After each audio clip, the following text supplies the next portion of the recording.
ready to dive into something a little different today. Always up for a deep dive. What's on the docket? Well, we're looking at something you might not expect, something you might not usually think about when you think about success. Okay, I'm intrigued. It's bedtime reading. Bedtime reading. Yeah. We're taking a look at this article. It's called The Bedtime Habit Every Successful Entrepreneur Should Master. Interesting title. It really is. It's by Karma Spence, and it was in her Right to Lead newsletter on LinkedIn. In this article, she's making the case that, picking up a book before bed could actually be like a secret weapon Oh, wow. for anyone who wants to be more creative, more productive, all those things we're always striving for. I like it.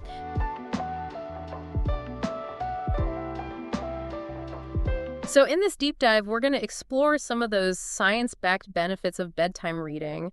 We'll look at how it can help writers, entrepreneurs, and just, anyone really. Sounds fascinating. Yeah, and we'll even touch on some practical tips to make it work because, starting a new habit can be tough. For sure, for sure. One of the things that really stood out to me was when Karma talked about how bedtime reading can actually improve your sleep quality.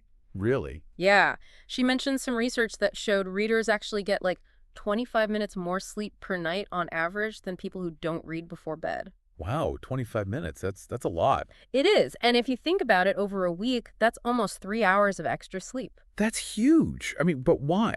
What's the science behind that? Well, she explains that reading can actually help lower cortisol levels. Oh, cortisol, right, the stress hormone. Exactly. And as we know, high cortisol can really mess with your sleep. Oh, for sure. If I'm stressed, I can never fall asleep. Right. So reading helps kind of transition your brain from that stress state to a more relaxed state. So it's like hitting the reset button for your mind. Exactly. And when you're more relaxed, it's easier to fall asleep and stay asleep. That makes a lot of sense. I've definitely noticed that reading helps me unwind after a long day. Me too. It helps you disconnect from work and all the stresses of the day. It really does. And then you wake up feeling more refreshed and ready to tackle the day. Absolutely. And that better sleep can have such a ripple effect on your energy levels and focus and, everything. It's true. When I don't sleep well, I'm just not as sharp, not as productive. Exactly.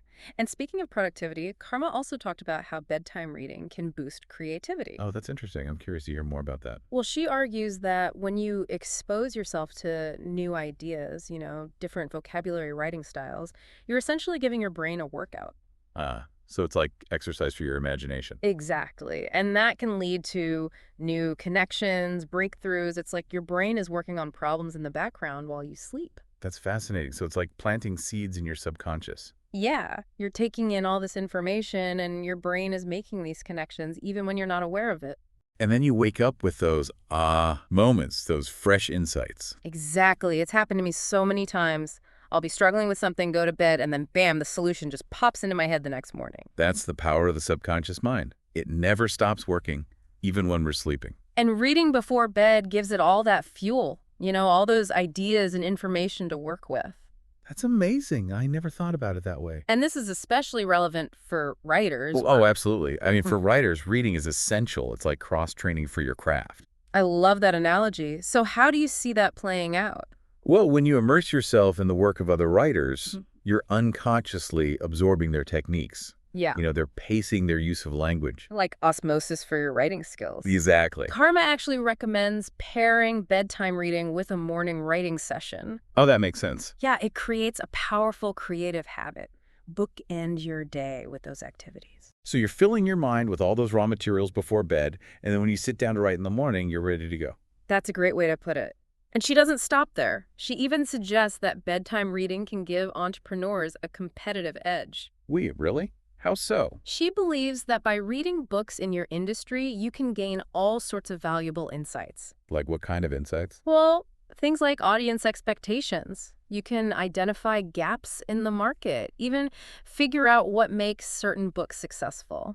So it's like market research in disguise. Exactly. I think is brilliant. That's so clever. You're learning about your target audience and the industry while you relax. Right. It's like a secret weapon for staying ahead of the curve. I love it. So instead of just scrolling through social media before bed, you're actually gaining valuable knowledge. Exactly. But, I think a lot of people might be thinking, okay, this all sounds great, but how do I actually make this a habit?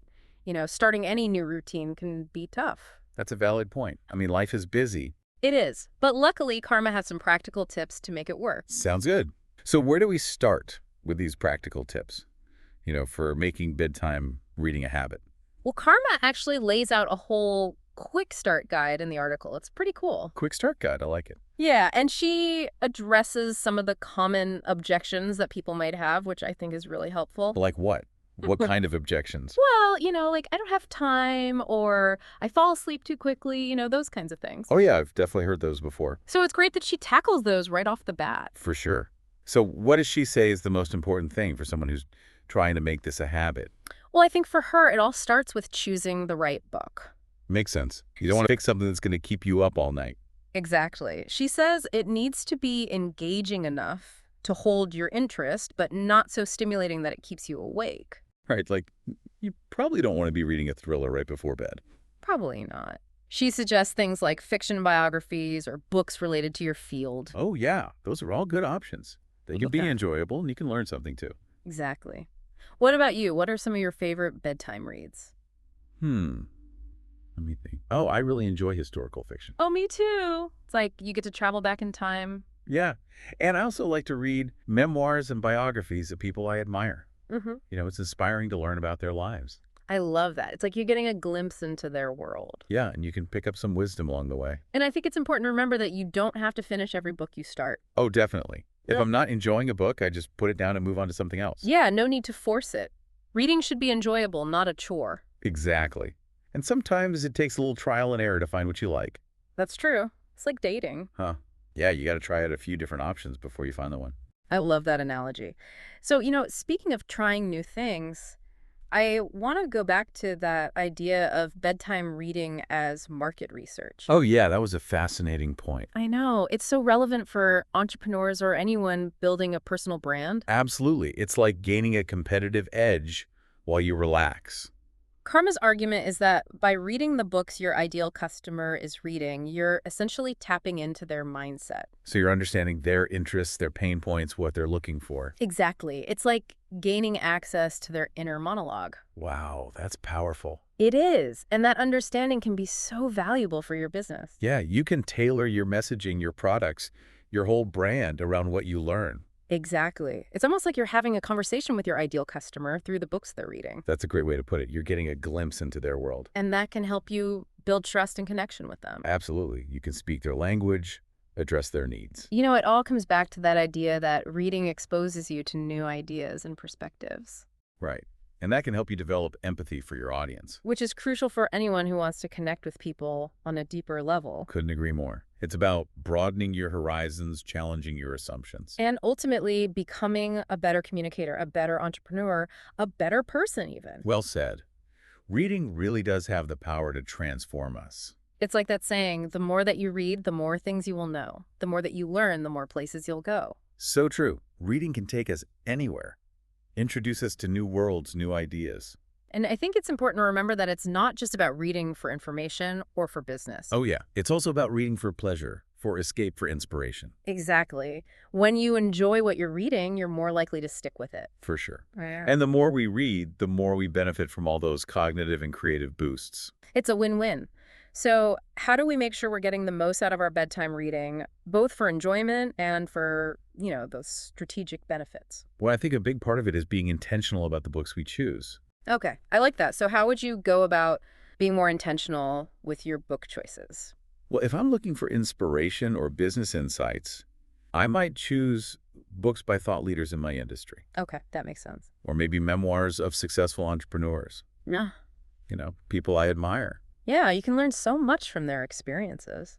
And then if I'm just looking for pure escapism, I might pick a lighthearted novel or a collection of short stories. Yeah, something fun and easy to read. Exactly. It's But- all about finding the right balance. And creating that ritual, that special time for yourself. Right. A time to unwind and recharge before bed. But what about people who say, I'm just too busy or I don't have time to read before bed? Well, Karma actually addresses that too. She does. What does she say? She acknowledges that, yeah, life is busy. We all have a lot going on. Right. But she really emphasizes that even just 10 minutes a night can make a difference. 10 minutes. Okay, that's doable. Yeah, exactly. It's not about carving out hours from your schedule. It's just about finding those small pockets of time. and using them intentionally. Right. Small, consistent steps. That's the key. So even if you only read a few pages before you drift off. Exactly. You're still signaling to your brain that it's time to relax and wind down. And she even has something to say to the people who fall asleep really quickly, like as soon as their head hits the pillow. Oh, yeah. What about them? She says that's actually a good sign.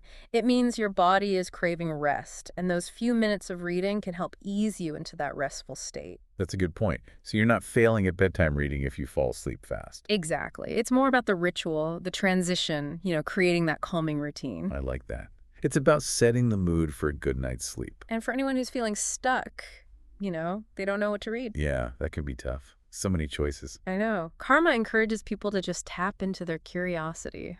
Okay. Ask for recommendations. Be open to trying different genres. Yeah, step outside your comfort zone. Exactly. It's like an adventure. Like when we were kids in the library, just browsing the shelves, picking out random books. Yes. Remember that sense of wonder and excitement? Oh, totally.